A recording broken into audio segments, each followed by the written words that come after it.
That's interesting because my family follows the golden rule. He who has the gold makes the rules. So as long as I don't ask them for money, I can do whatever I want.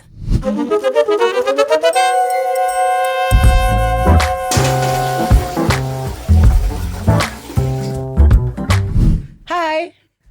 Welcome to Clean Your Toilet podcast. I'm Anna Ong, creator and host of What's Your Story Slam. And today I'm with Kat. Hi, I'm Kat Aziz. I'm the founder of Kaifia, a retail fashion brand in oversized fashion. So I'm so happy to meet you, Anna. No, it got my attention on oversized fashion. So finally, clothes for people who are not stick figures. To be honest, actually, almost everyone can wear because it's oversized, not necessarily just for the plus size community, but the oversized is like, I really feel that some people do not want to just wear something that is just conform to their... That's tight. That's what you're trying to say, right? Yeah. No, because at my gym, like oversized t-shirts are very popular. I love oversized t-shirt. Yes. I feel like it's very sexy, to be honest, to be wearing it. It's I think you call it a boyfriend t-shirt. There's a boyfriend shirt. Is that actually I started with the boyfriend shirt? Yeah, it's called like a boyfriend shirt. Yeah, like you borrow your boyfriend shirt in the morning. Exactly. Yeah, I like that. All right. So anyway, let's talk about two things: passion and money. Yes. So what do you think are your passions? Okay. It's two of my favorite topic to talk about, passion and money. Okay. And for me, passion must be always something that I do not have to even,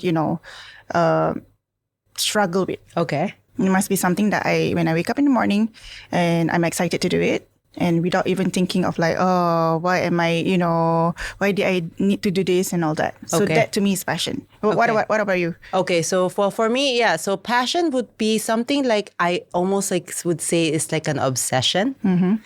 So for me, one of the things that I really love to obsess about is storytelling. Nice. Like, I love telling stories. I love the art of storytelling. And it probably might have stemmed from my love of reading books. Right. So it's definitely storytelling from reading books, or is it more about sharing about your journey in, life? I would say now it's about people sharing their personal narratives. But when I was growing up as a kid, I loved reading stories about other people. But perhaps it's because as a kid, I had no experience. Okay. Right? So it's about other people's experiences. But as you get older, you start living life and experiences. So now it's more about your life, your experiences. So I find it much more fascinating now to hear people and then their own stories because, one, it helps you connect with other people better. Definitely. Plus, when you hear story straight from the source, well, it's almost like someone's telling you their secret. Oh, you can say that. Well, yeah, because telling other people's stories is called gossiping.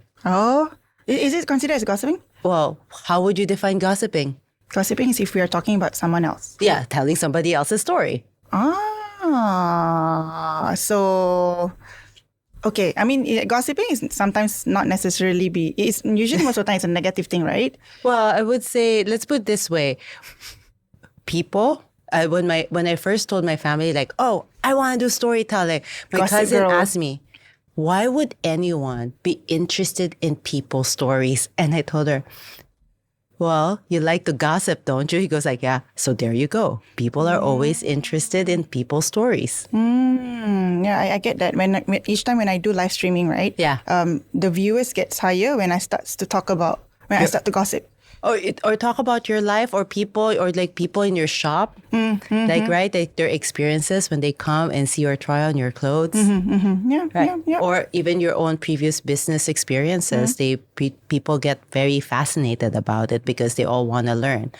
I know most people like to learn, like, things like when I said, like, as I'm starting out my business, what I did well, what didn't go well. One of my friends says they seem much more fascinated with things that did not go well because it is more interesting also because there's a lot more lessons to be learned. Yeah, definitely. I relate to that. And I feel that you making it into a passion, is that considered as your passion, right? Yeah, storytelling is my passion as well as my business. Amazing. So your business is revolving a lot around storytelling. Yes, when I decided to transition from banking and I decided to go into storytelling, I decided to make a business out of storytelling, but the transition wasn't very smooth. Yeah.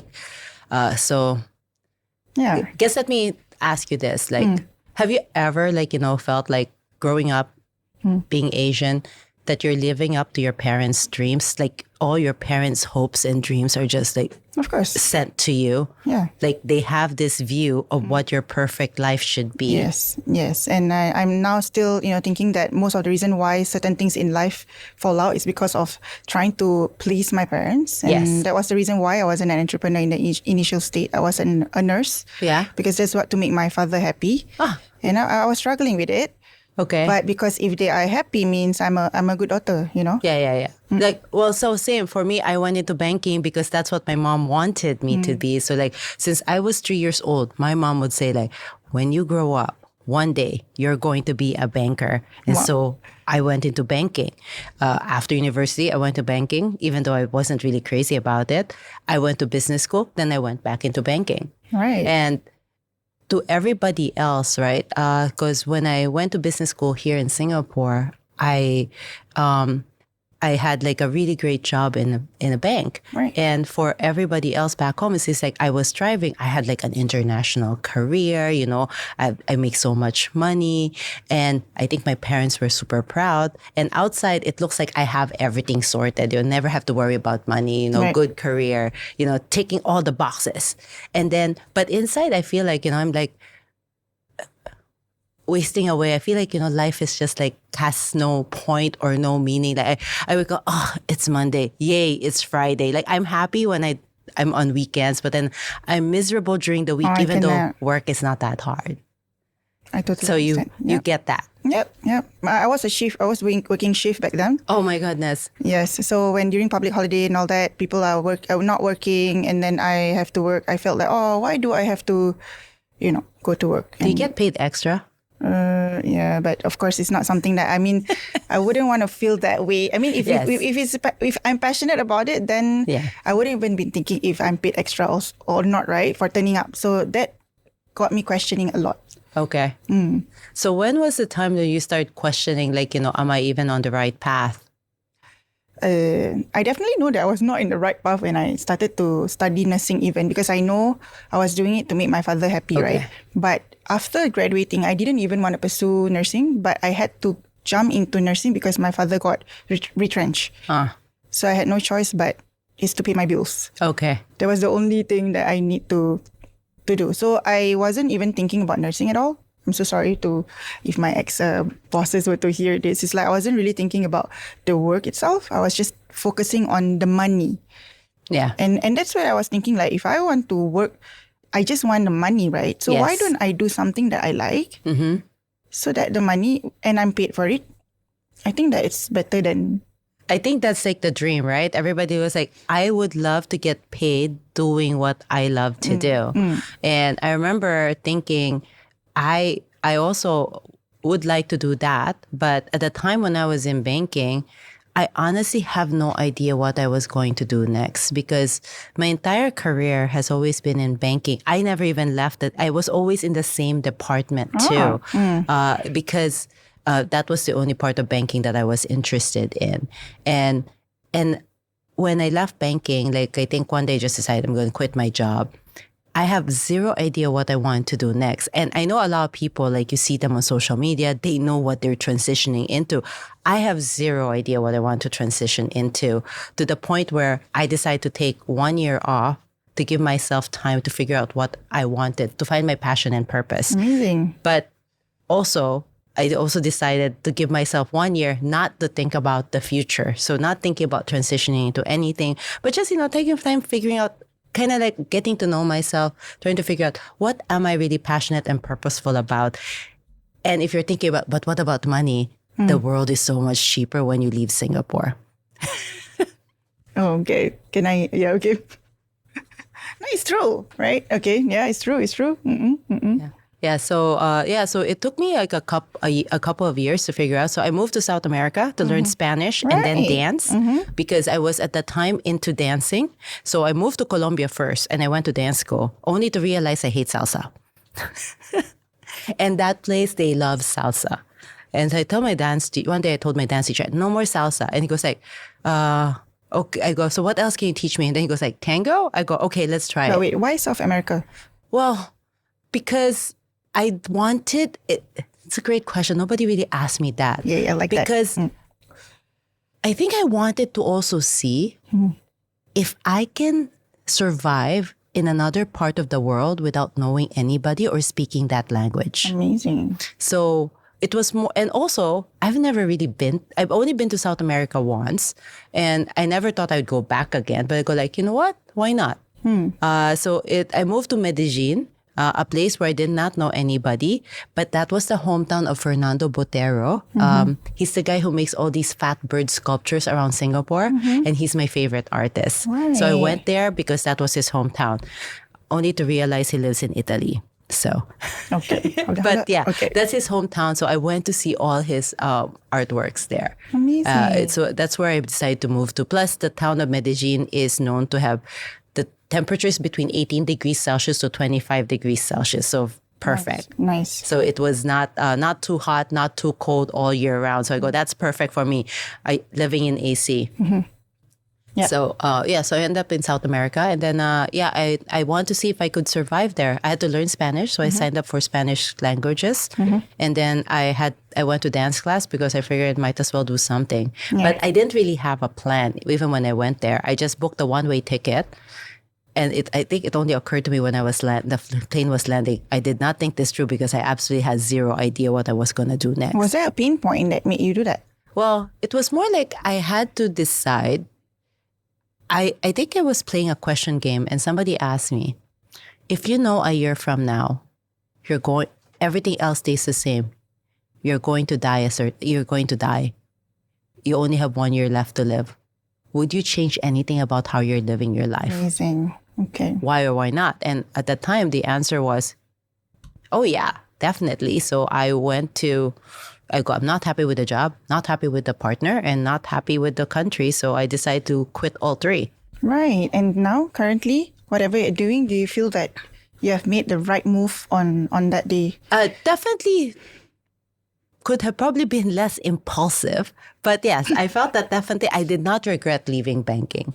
I did not regret leaving Singapore for a while, but because I think Singapore is a place that you need to leave it from time to time to really appreciate how good you have it. Amazing. Yeah. So, and yeah, in terms of like the relationship, I think, it was also something that was holding me back. So I think it was, I did not regret any of my moves, maybe, just some of the financial choices, but that's also part of the journey. Yes, part of the journey. It molded you to your decision making, to whatever you're doing now, your purpose and everything, right? Yeah, definitely. Passion, yeah. So from dancing, I moved to comedy because I find improv comedy is like dancing, but with words. Wow.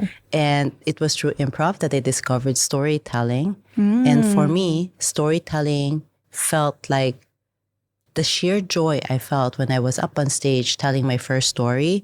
Like, it was almost like, every cell in my body was singing, was celebrating, like, this is what we were meant to do. So I knew storytelling was my path. Like, that was like so certain that there was no question of doubt for me. Right. But has that ever happened to you? Like, have you ever had that incident?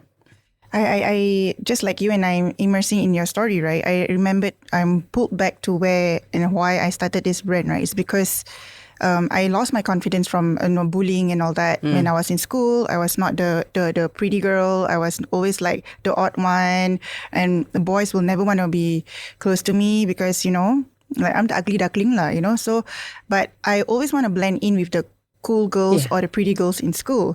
So I always feel that how do I stand out is by the way I dress, so I don't wear my uniform the same like any other girls in school. So I will try to always be different, whatever the school bag and whatever, it will definitely be something different from anyone else. So that's when I realized that my passion has to start with something. I thought it was art. Okay. But then I realized the more I go deeper, like at the age of 16 while waiting for my O-level results, I always ended up in retail fashion. Like I worked for part-time, retail fashion shop. I was willing to do it even like with a low salary and all that. And I was willing to work while, pursuing my education in nursing, in anything related to retail fashion. Okay. So that became like my strength. Yeah. Well, I would say like fashion is like art, right? But with fabric and clothes, because you express who you are through your sense of choices. And I have to admit, like fashion is not, I like it, but I would say it's not my strong suits because I'm the type of person who likes to have a uniform because it eliminates my decision-making process. I totally understand it. I'm the one who doesn't like uniform because I will feel like, oh, I cannot be myself. Yeah, it's like limiting your creative form of expression. Something like that. And people will only know me because of my uniform. But I totally agree with you. Like, it takes cut down your time on thinking of what to wear. Yes. Sometimes. I cannot believe it took me this long to appreciate my school uniform. I know, and that's the reason why there's a uniform in certain organizations and all that, so that. Well, yeah, it's like uniform. Well, I think it was more like for everyone to feel like they're all part of the same team when everybody's wearing the same thing. And it's like we're all equal in a sense. Lesser time to introduce yourself, like who is who and all that, right? in organizations as well and all that.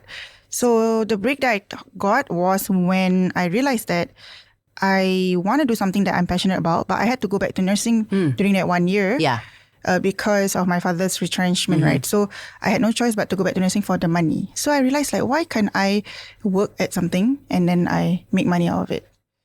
So, okay. So then what happened? So after I started my label, it's not just about the clothes. And then someone was asking me, how can your brand help people? Like, business should be about helping people. Okay. It doesn't make sense to me. Like, how can clothes help people? Sometimes it can make someone become broke because they are shopping too much, Correct. right? Yes. Like, sometimes when people want to go into a minimalist zone, they say, you know what? I do not want to be a shopaholic because, I am bursting my budget. It's not good for me and all that.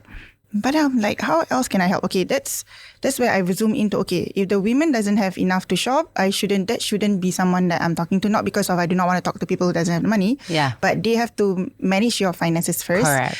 And then I will just speak to this group of women. It may or may not be the same, but the women who wants to buy from me are people who wants to sees that their confidence are elevated after they wear oversized clothing. So it's like basically you're also like understanding your market, right? So that's more specific. The ones who have the disposable income to be able to spend on clothes, and those who find confidence and in when they wear your clothes. Yeah, because they definitely told me their husband look at them better, their friends maybe accepted them in and all that. And I love that story because it feels like I'm saving that person that was bullied. Yeah. When I was in school. Yeah, you're helping them fit in. You're helping someone who always felt like a misfit to fit in. Yeah, something like that. Correct. Yes. Okay. Yeah. All right. Do you have that? Something like that? Well, so for me, when I work with people on their stories, they start seeing the beauty in themselves. Because most often we take our experiences for granted, and it's only when you start sharing it and somebody reflects it back to you, do you start realizing that my life is richer than what I think it is.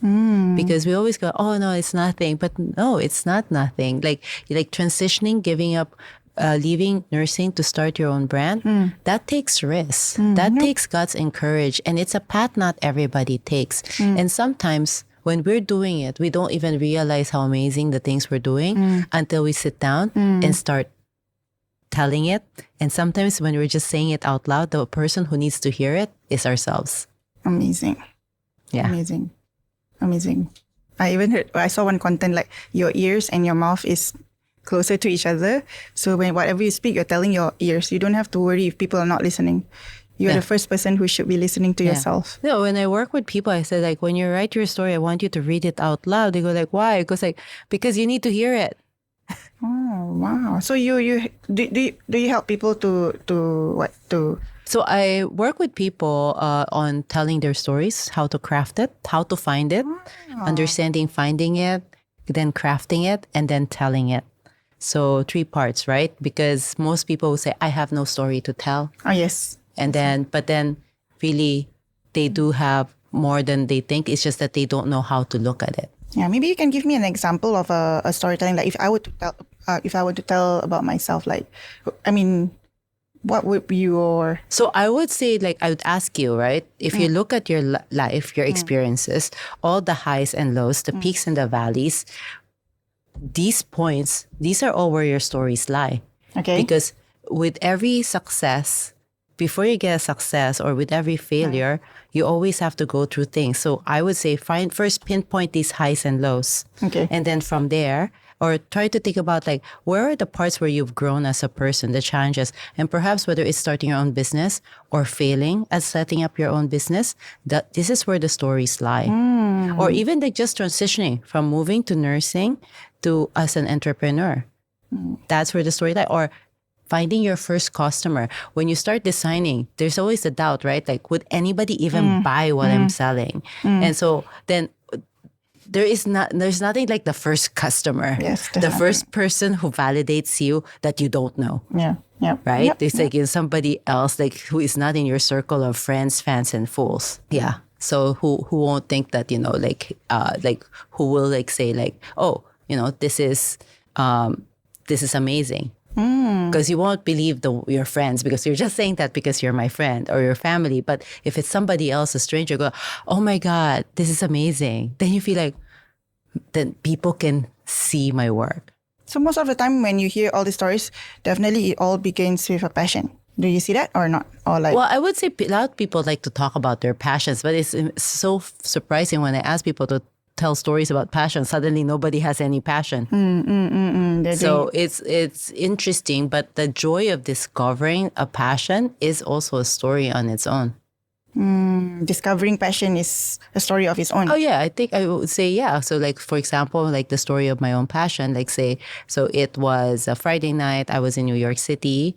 I'm on stage performing for an improv show, and my team was doing a set. And then silence. And then I remember something my coach told me before the show started. There's a magic in improv. The moment you feel your body move, don't let your head stop you. Just go with it and trust your body. So that night, after we did one set, there was silence. I feel my team members all just staring at each other. Oh no, what's next? Then I feel my feet slowly walk up to center stage. I opened my mouth and I told the story. It was the very first story I've ever told in front of other people because during our rehearsals, I could never tell a story. But the moment I told the story, it felt as if like the skies opened up and the angels started singing. I felt such joy. I don't really remember the story I told, but I remember the moment I told it. And I know the thought that in my head goes, this is what I was meant to do. I was meant to tell stories. Wow, it's like a blessing. So I feel like you're so blessed to be able to make that into a. To be honest, it's my first time to hear that a storyteller is something that somebody will make it as a. Yeah, I think it becomes with like I decided I wanted to be a storyteller without anyone telling me I could be a storyteller. But I think if we decide on what we want to do, we will figure out on how to make it into a business. Like I just knew I wanted to do that. And then I had to figure out how do I build a business around it. Wow. Okay. Wow. And then definitely passion is definitely because you impacted a lot of people's life by doing it. Yeah, I think I impacted a lot of people's lives, especially when I brought it here to Singapore because there was no storytelling show in Singapore when I came here in 2019. So I had to start my own show because I was looking for one for me to tell stories, couldn't find any. So then my friends said like, well, what's stopping you from starting your own show? So I have zero experience other than the fact that nobody knows me and I have zero experience in theaters. So I go like, yeah, sure. How hard could it be? So, so I started my show, found a theater, had to message all my friends. Everybody I knew personally, professionally came to see me. And then that was how we ended up starting the first What's Your Story Slam. It was supposed to be a one-off, but then I enjoyed it so much, I decided to do it again. And 6 years later, we're still here. Yeah, I want to know because I want to see like storytelling in terms of, you make it into a business, right? Yes. And then definitely you're making money out of it. So that's why you want to pursue it. And then, it's a lot of people saying passion and money has to come together. But I would say yes. So I think I started the show because I wanted to share my passion, my love for storytelling to people, because most people didn't get it. When I first moved back to Singapore and said I was going to be a storyteller, they said they thought I wanted to become an actress. Okay. Or I wanted to work for Universal Studios, but nobody, because at the time here in Singapore, the stories are all folk tales. But I wanted personal narratives. So until I did my show, then people started to get it. And here's the funny thing. Opportunities started appearing after the show. So I didn't even have to look for a client. Like after my show, I got reached out by a company asking me to give a keynote. And then I did not know you speak for free, but I asked for money. And then I got approached by a pharmaceutical company to work with one of their executives for storytelling.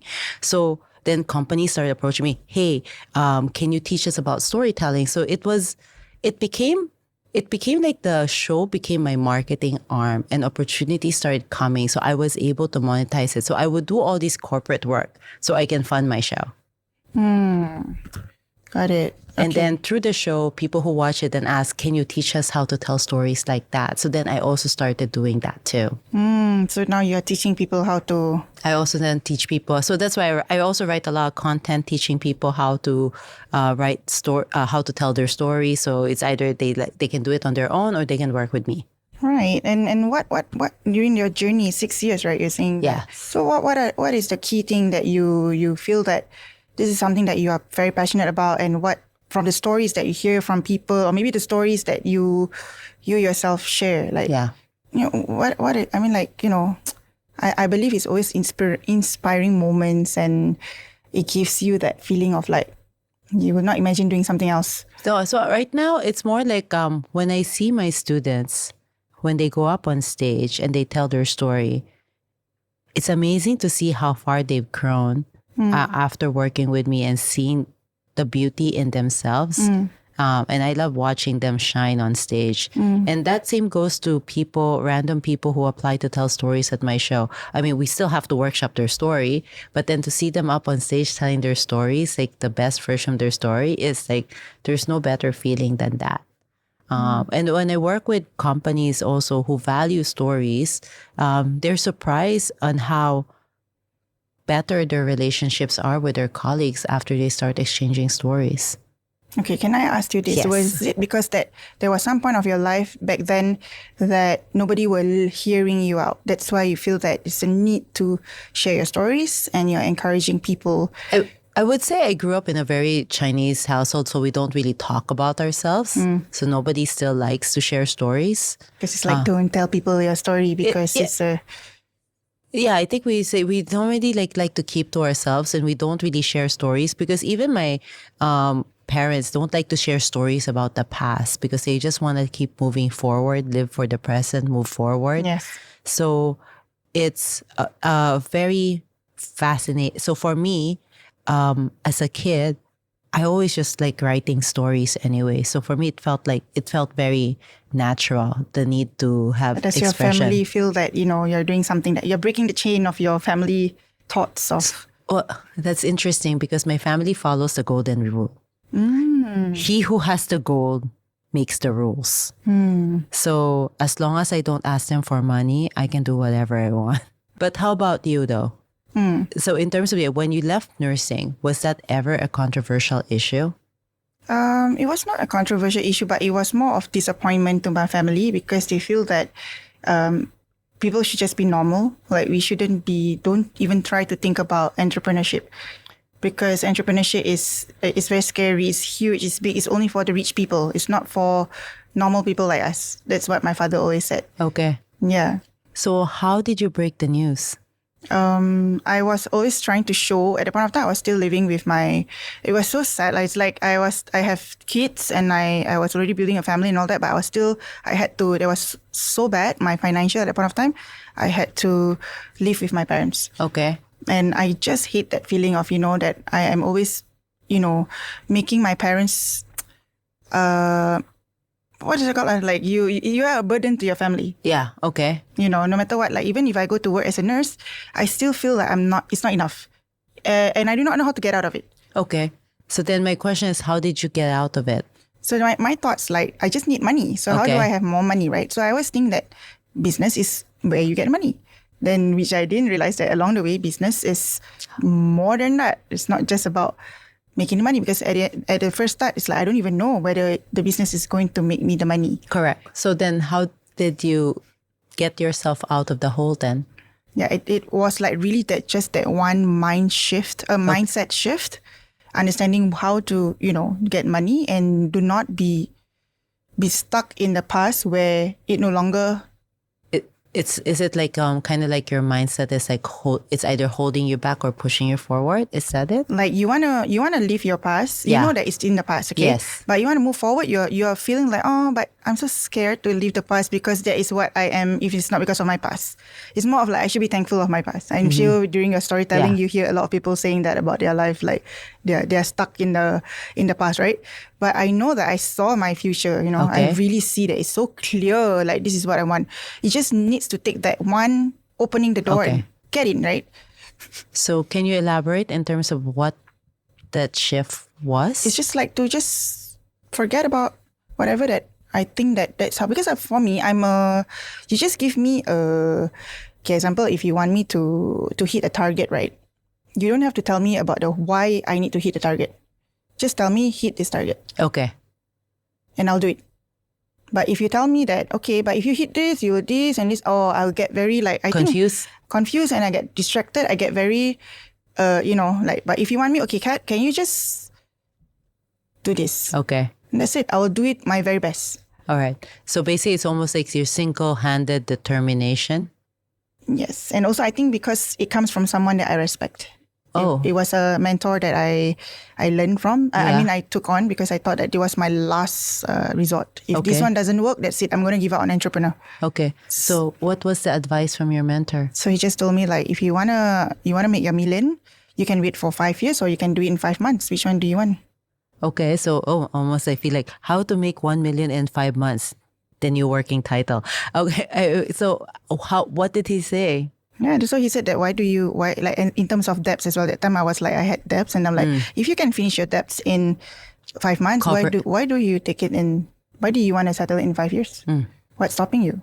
And imagine that life that you have if you can settle your bills earlier. Yeah, right. It is just the same, right? Then I'm like, oh, that makes a lot of sense. But even though there are a few people that I met along the way said something along that line, but he said it like direct, but it was not directly to me. I just signed up for one course, like from, like it was 5,000 people I was sitting in. He was so small. But I felt like he was talking to me, like, that kind of like thing. That message just really hit you. Yeah, and then I'm the kind like easily being challenged, So he said, I'm looking for entrepreneurs who can earn $1 million in 6 months. So he gave me like 6 months. I heard 5 months, 6 months, 1 million. That kind of thing. I'm like, okay, you know what? I'm going to be one of the 1,000. So that is a goal for me. Okay. So that was my mindset shift, I must say. And I felt happy. And it's not because of I want to make him happy or make whoever happy. I made myself happy because I met the task. They always say, right? What's that? Tell me. When the student is ready, the master will appear. Yes, that's what he told me. So because after that, I was like, I do not want to just see him there at the stage. I want to make sure that he sits in front of me, in front of the table. So 1 year later, it really happened. And I told him that exactly. And then he said exactly what he said. Okay. Yeah. So I was like, and now sitting here with you, I feel like I have to go through whatever that I went through in order for me to have a very good conversation with you today, because I feel like I'm so inspired by your storytelling, because I thought storytelling was like, who wants to listen to story? Like back then when I was young, storytelling is like frou. Yeah, like who wants to listen to someone's story, right? But you are helping a lot of people to actually. But do you help introverts as well? Oh, most of the people who work with me are introverts because extroverts cannot shut up. So introverts are much more reflective. They actually see a lot more. They feel a lot more, but they're not able to express it. The thing with introverts is to get them to not just go emo, but then also like them to tell it like in a structure. Yeah. So that's the thing. But I work a lot because I find I can't understand their language. Introverts are great storytellers. Like a lot of my best storytellers are introverts. Really? So, because they're more observant. So not necessarily that they are quiet means they have nothing to share. No, it's more like, I think like they like to. Introverts are more like where they get their energy, right? They get their energy by themselves, versus extroverts need other people. It's like they suck. No, they're not like vampires. Okay, energy vampires, yeah. No, they're not energy vampires, but it's just more like they get buzz from working with other people. So, are you an introvert or an extrovert? Is there a term for ambivert? Yeah. I think that's what most people are now like quite fluid about, because I think it's a spectrum. We don't necessarily. We like to rest in a certain side, but that doesn't necessarily mean we're there all the time. So I think it varies, depends on the people we're with. Yeah, because 5 years ago, I'm definitely an introvert when it comes to powerful people. I don't think I'll be able to speak to you. Okay. I will feel that, I will say all the wrong things and all that. Yeah. So I would say then that now like you have like, because now you understand the value that you bring.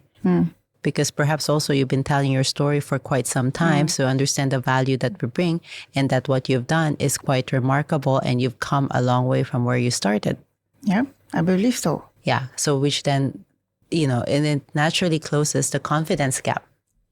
So is that what you see from your students? What do you learn from your students? I see when I work with my students or coachees, some of my clients also coaching, doesn't matter how senior they are, there's always that gap. And it's only when they start acknowledging it and realizing that, oh my God, I'm doing something really different, and go like, I have something unique and special about me. It's just nobody else needs to know. You just need to know, right? Yes. And then that gives you that confidence boost to close that gap with whoever you're meeting. Yeah. Well, I always have a very complicated about money and passion. I have a complicated relationship with money. I like spending it. I also like making money work for me. So I was in banking, but I had to learn how to manage, but I had to also learn how to invest, which is ironic when my friends go, but weren't you in banking teaching people how to invest? I go, yes, but in institutional investing versus personal investing are two different things. And I had to learn also how to manage my own money and how to manage my own investments, as well as also how to then attract money and price, and the value that I bring with people. Because it's always like, it always gets cringy in terms of like, how do you price things? Like, how do you price your products, right? So I don't know whether you had to go through that, this is how much it costs, but this is how much I really think it's worth. And then like, will people question you based on like the price tag? Yeah, definitely. I will. When I first started, I was even afraid to put a price to it, because I was thinking that maybe I'm not even there yet to put a price to it. But the moment I got it, like, you just have to put a price and then keep saying that is how you want to sell it and how you want to, price your products. Then the right people will just turn up. But in the beginning, I was. No. I was going to ask, do you find that the higher you price it, the better your customers are? Of course. The people who always buys my promo items, right? Versus those who are buying the regular price and seasonal and limited edition, right? Their characteristics are also very different. And I must say that, not that I want to say this because I feel like, sometimes people like to say, you only want to serve the people with the money and all that. But it's not that, because back then I know that these people they make life easier for me. And it's not because of they are, in terms of, I cannot also label people like better people or not good people, right? But I feel they're much more straightforward. Like, if they see that this is what they want to pay, they see the value of you. They see the value that you're of your clothes. So and they see that it's worth their money. That's why they buy it. Yeah, there's nothing that is crazy around it. It's very clear. Yeah, no. I find like it's like when I was before in private banking, as well as like my clients who have crazy rich amount of money give me less headaches than the ones who have just a little bit. I go like, my 1 million to 5 million clients versus my clients with 100 million. The 100 million, it's like a joy to work with. Yeah. But the 1 million to 10 million, that's very, very painful to work with. So yeah, so my coach did tell me, if you price higher, you'll get better clients. It's a focus on only this. Correct. And of course, people who sees your value, correct, even if they won't question. Yeah, and even if they are not, like example for me, I'm willing to pay, even though, say, I'm not at I do have customers who they are not people of that, financially, whatever, right? But they are willing to, spend that money because they know that, no question about it, like the quality in terms of everything, right? And they know that they are among the people that they want to be with. Yeah. So, yeah. I would say it's also like because they prioritize in terms of like their indulgences to buying your product over other things. Yes. Right? Because so you want people who really like your product to buy your product, not to buy. I would say sometimes like the sale items are for the bargain buyers. It's almost like you're taking everybody else's leftovers. Yep. Of course, but the customers wouldn't want to hear this, right? They would say like, "Oh, I wouldn't want to be judged because of whatsoever." But it's okay. I just said that, not you. I'm the one who said it. It's okay. I can be the bad guy. Okay, because I always feel like that way, but I always feel bad about it. No, but I would say you shouldn't. Because you should also, in a way, appreciate that some people will still. I would say like for people who buy the bargain stuff, they still take the leftovers. They love your product enough that they think it goes beyond seasons. Yeah. So it's more, so I would say, and it could also be some of them would be the ones who strive to buy it at full price, but at the time cannot and choose to spend whatever amount they have to be able to buy your products too. Yeah. So I think that could be also another way to look at it. Yeah. Except for the one who haggles. The ones who haggle, different personality altogether. Yes. Amazing. Yeah. But does banking helps you with your way of thinking about money and how you see people with a lot of money? I can't really say. I would say when I was in banking, we had the standard.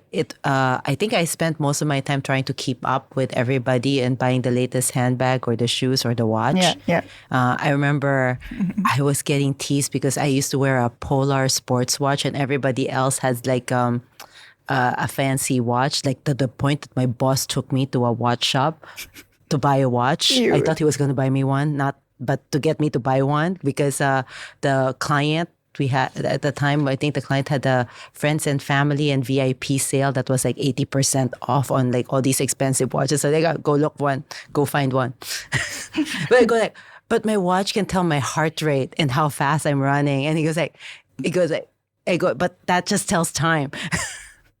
But yeah, so yeah, but I had to go through the pressure as well, like especially with meeting clients because my watch isn't acceptable at the time. But now Apple comes with, now this is trendy. But before that one, I had to have the accessory. So I think it kind of gave me a warped sense of the world and what value of money is. And it only when I left banking did I get to reset my values as to what really is important for me. Because it's amazing. The moment I quit my job, so did my desire to buy designer goods.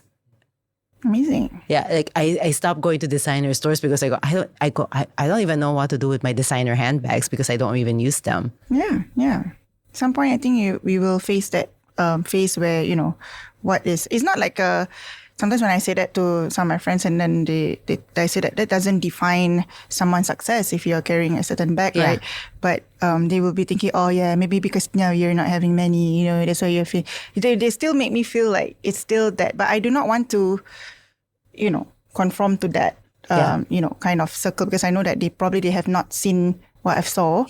And most of the people that I know that really has a lot and they don't, that's not their number one thing. Yeah, I think it varies per people, but also what I've learned in my journey as an entrepreneur and moving from banking to storytelling is that what other people think of you is none of your business. Yes. So it doesn't totally.